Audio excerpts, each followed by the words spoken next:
Secangkir pengharapan untuk mengawali hari ini. Renungan pagi tanggal 1 Februari. Perjalanan saya menuju sehat rohani. Wahyu 3 ayat 14-17 berkata, "Dan tuliskanlah kepada malaikat jemaat di Laodikia, Aku akan memuntahkan engkau dari mulutku, karena engkau berkata, Aku kaya, dan aku telah memperkayakan diriku, dan aku tidak kekurangan apa-apa. Dan karena engkau tidak tahu bahwa engkau melarat dan malang, miskin, buta, dan telanjang." Saat itu adalah malam yang dingin di Michigan. Kunjungan sosial dengan teman-teman baik saya. Saya sedang berbagi apa yang ada dalam pikiran saya. Rumah baru kami, pembelian-pembelian yang terbaru, kapal pesiar impian.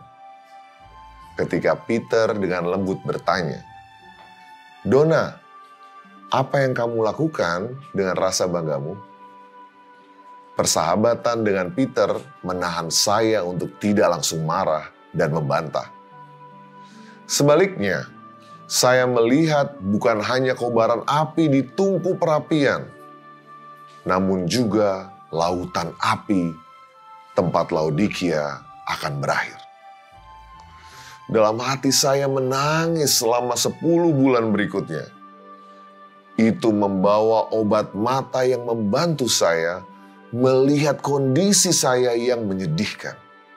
Ya, saya membawa kitab ke gereja dan secara teratur memimpin sekolah sahabat beginner dan departemen sosial. Vegetarian dan perpuluhan sudah tertanam dalam struktur DNA saya.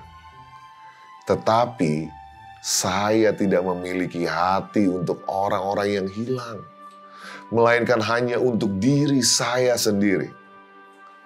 Perjalanan saya dari kekristenan yang suam-suam kuku dan membosankan menjadi penuh semangat bagi Tuhan dimulai ketika saya memohon kepada Tuhan untuk memberikan saya apapun yang saya perlukan agar saya dapat memiliki waktu selama 15 menit untuk perenungan pribadi di pagi hari.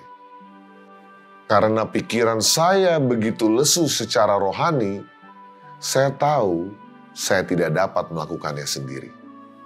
Dimulai dari kitab Kejadian, saya menemukan bahwa Tuhan yang begitu luar biasa yang menciptakan alam semesta ini dapat menciptakan ulang diri saya. Saya terkagum-kagum dengan perjalanan Abraham.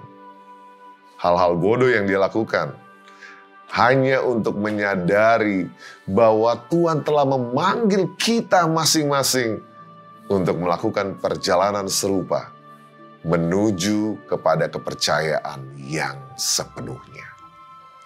Saya menggelengkan kepala saat menyadari bahwa ada bangsa Israel yang tidak ingin meninggalkan perbudakan Mesir.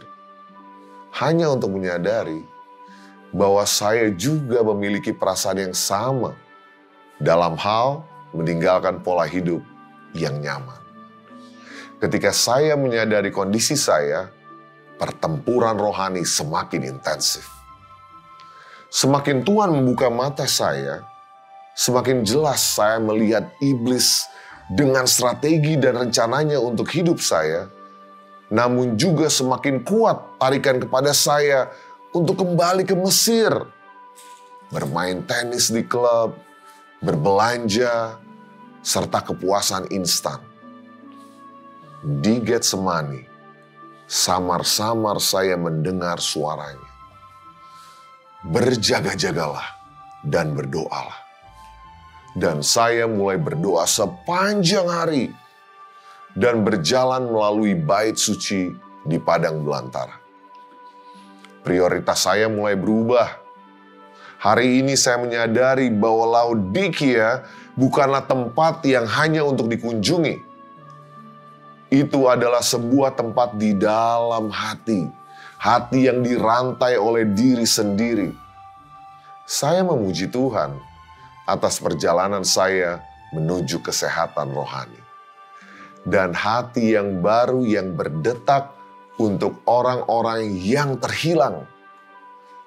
Doa kita hari ini, Bapa yang terkasih, tutuplah mata kami terhadap diri kami sendiri, dan bukalah hati kami terhadap orang-orang yang terhilang.